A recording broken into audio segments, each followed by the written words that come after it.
Salam, hörmətli izləyicilərim. Yarpaq üzüm maddalar xəzinəsidir. Yarpaq bitkinin yer üstü hissəsinin fəal orqanı olub, kökün əmici telləri kimi o da bitkinin qidalanmasında böyük rol oynayır.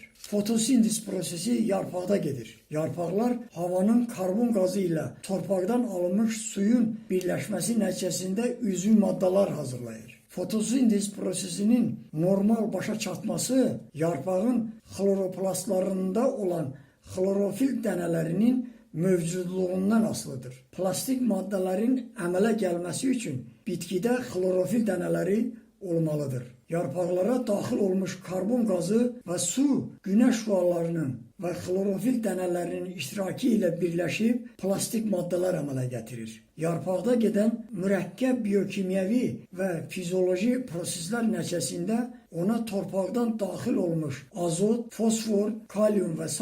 maddələr havadan daxil olmuş karbonla birləşərək karbohidratlar, yağlar, zulal amin turşusu, vitaminlər və s.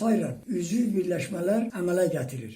Əmələ gəlmiş bu birləşmələr bitkinin normal böyüməsinə, inkişafına və bol məhsul verməsinə sərf olunur. Bitkinin başqa orqanları kimi yarpaq da tənəffüs edir. Bunun da nəticəsində əmələ gəlmiş enerji bitkinin böyüməsinə və inkişafına sərf olunur. Yarpaqda olan ağızlıqlar vasitəsilə bitki kökdən xaric qidalanır. Buna əsaslanaraq bitkilərə müxtəlif mineral maddələrdən hazırlanmış məhlul çiləyirlər.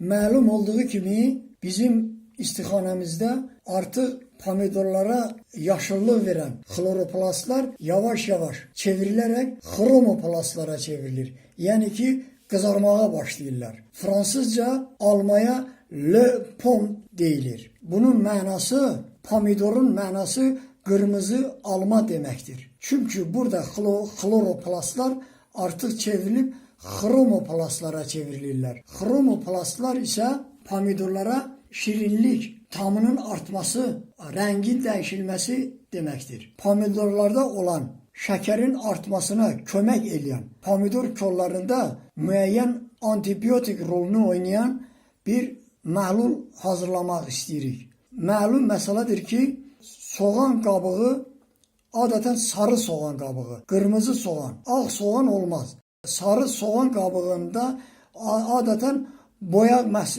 məqsədi ilə istifadə olunur. Buna baxmayaraq, bitkilərə vermək üçün o antibiotik rolunu oynayır, həm də bitkilərdə şəkərin artmasına, yəni pomidorda şəkərin artmasına kömək eləyən bir vasitədir. Bunun üçün quru soğan qabıqlarını biz əlimizlə möhkəm sıxaraq, çünki o yay şəklində dartılır. Bankaya doldurulmuş həmin soğan qabıqları 70 dərəcədən yuxarı isti su tökürük üstünə və 2 gün bu halda onu saxlayırıq. 2 gündən sonra onu həmin soğan qabıqlarını başqa infeksiyon xəstəliklər olmasın deyə ocaq üstə qoyub qaynadırıq. Əməliyyatı araqla da aparmaq olar. İsti su əvəzinə, bankaya isti su tökmək əvəzinə araq töküb 2 gün saxlamaq olar. Amma mən bunu isti suda göstərirəm. Deməli, qaynadandan sonra süzürük, onun suyundan istifadə edirik. Hər 1 litr saf suya 1 xörək qaşığı həmin soğanın suyundan qatırıq. Və onu 10 litr suyu əgər tökmüşüksə çiləyiciyə, 10 qaşıq ona soğan suyu, soğan qabığının suyunu qatırıq və pomidorlara çiləyirik.